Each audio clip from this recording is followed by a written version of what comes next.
postdoctoral fellow in the center. I finished my PhD at UC Irvine in the Department of Logic and Philosophy of Science last year. My work is primarily in philosophy of biology. My current research is centered on the philosophical topic of explanation and the scientific area of human biology broadly construed.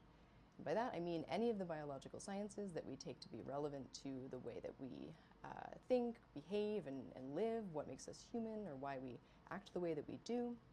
I don't think that there's one set of features or traits that makes up some kind of essence of human nature, but I do think that the sort of creative, adaptable, flexible, and innovative primate that we are has something to do with the way that we think and act.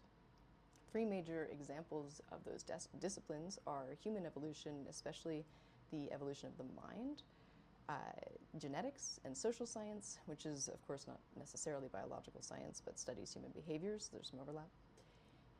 These are areas I've always found interesting in their own right, but especially because of the way that they seem to matter to people. Popular media loves to talk about nature versus nurture and what's in your genes and what's not, and whether that matters.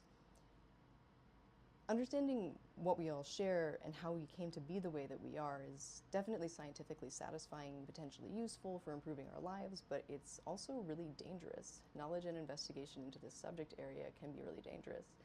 Consider 20th century eugenicists who believed they had a scientific basis for intervening on people's bodily or reproductive autonomy. Because humans are evolved organisms, it makes sense to think that our thoughts and behaviors have something to do with our evolution, our genetic, physiological, neurological makeup. But because these sciences clearly bear on how people see the human species, it's extremely important to do this kind of science well. We ought to be very careful that we're not doing sloppy science if the outcomes are going to be used and possibly abused in the public sphere. So we ought to understand how these sciences work and how to evaluate them, and I think answering questions about this helps us to do the best possible versions of human biology. My overarching aim in philosophy of evolutionary science is to understand and evaluate emerging approaches to studying human cognitive evolution, especially as compared to past approaches. This has an interesting and controversial methodological history, and I want to know, are we getting better at studying human evolutionary history?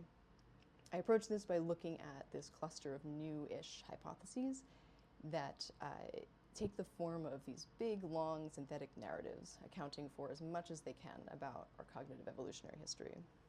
In genetics, genetics has been the setting for philosophical debates on causal comparisons and explanatory practices, things like how can genetic causes and the various other contributing causes of biological development be compared.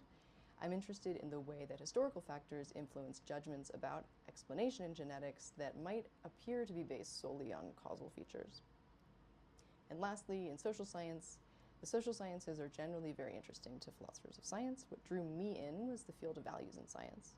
Societal values might interact with causal explanations in the social sciences in important ways. I'm currently working on a project where we look at how values about what we reasonably ought to expect of other people affect our judgments about causal responsibility for social outcomes. When we talk about the causes of situations that people end up in, we must account for the morally motivated constraints on the way that we think they should or shouldn't have to choose, even when some choices are physically possible.